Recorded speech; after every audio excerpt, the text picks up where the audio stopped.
Hello there, students. This is lecture number 6 of Unit 1, and it is all about the Constitution. Again, this is how your flipped assignment should be organized in your notebook. Remember the preamble song we listened to the other day? It was great times. If you would like to listen to it again now, feel free to pause this video and go watch it again. It is that good. So just to rephrase, we the people is what it starts with. This is the idea that people decide what powers the government will have, not the government doing it the other way around, deciding what powers people have. That is called popular sovereignty. The framers believed in natural rights, which come from, loosely, John Locke, though he said they were life, liberty, and property, not life, liberty, and pursuit of happiness. But also there are other natural rights as well, inherent and universal. And that these are not just granted by the state. These are rights that everyone has regardless of government, that shouldn't be infringed upon.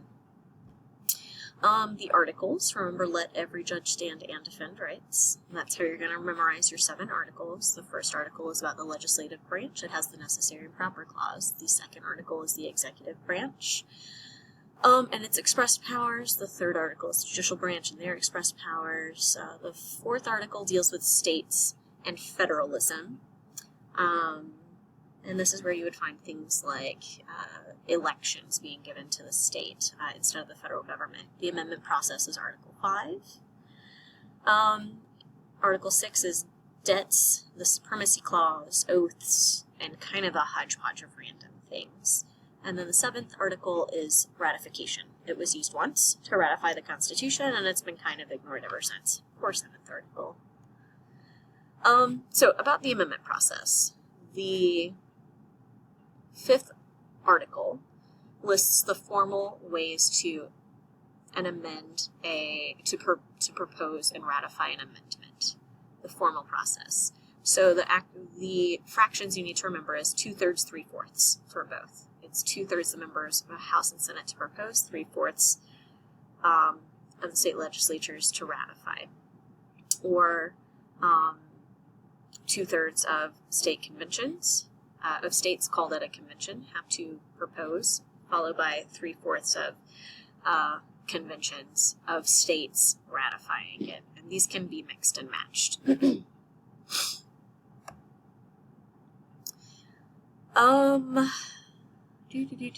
Informal amendment process. We've gone over this a little bit in class. Sorry, I have a head cold. Judicial interpretation is one way that informal amendments can be changed. Judicial review, Marbury v. Madison, allows the Supreme Court to interpret amendments how they want. The example that we've talked about in class is Scalia's decision on interpreting the Second Amendment, which is a change from what the framers of the Constitution, intended for the Second Amendment. Changing political practices. The legislation is losing some powers, and the president is gaining some. One of the major things that has been a point of contention, especially in recent weeks, is the use of executive orders. And it's not like Donald Trump is the first person to use them. George W. Bush and Barack Obama used them extensively to expand their own power to circumvent the legislation. But things like that can change how parts of the Constitution are interpreted. Technologies can change the way that parts of the Constitution are interpreted. Increasing demands on policymakers, bigger government, more programs, more expectations, not to mention lobbying groups and factions like universities or the NRA or the AARP. They all have more demands on policymakers, and because now money is so intertwined with our government, they can make those demands more vocal. The United States Constitution, this, by the way, is let me backtrack a little bit. This is the FRQ that I put on your study guide. It's the FRQ you'll see on your test.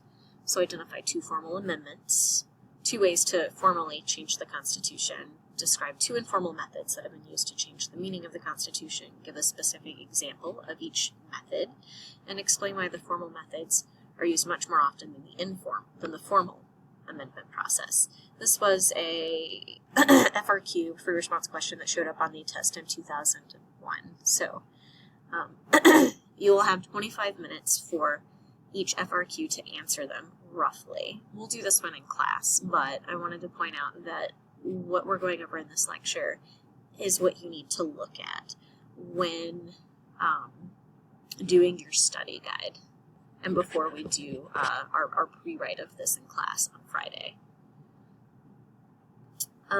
These are the amendments. We've gone through these. You have a chart that lists what the amendments are and how to memorize them.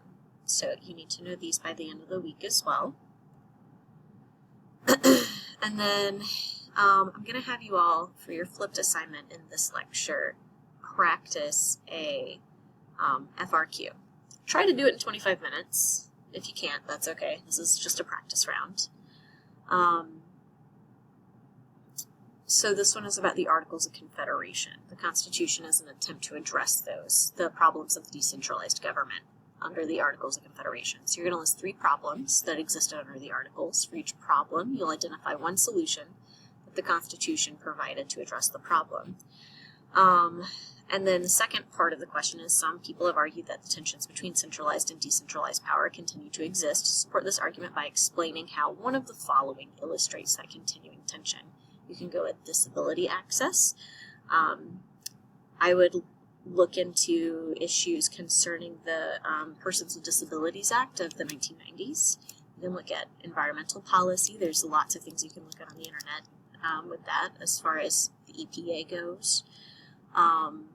The pipeline, anything like that. And then gun control is the one that I have mentioned a few times in class, but you don't have to use it as your example. So when you're writing these, just make sure that you answer every part of the question in the order that it asks you to. You can bullet point, however, you do still have to write in full sentences in paragraphical format. But like if you want to answer the first part of the question in one bullet point paragraph, that's fine. And then move on to the second bullet point in a separate paragraph. Totally okay. I know it's really weird and different from other AP classes, but that's how it works with the AP Government rubric. So good luck with this. I look forward to looking at your answers, and we will do some more practice in class later on.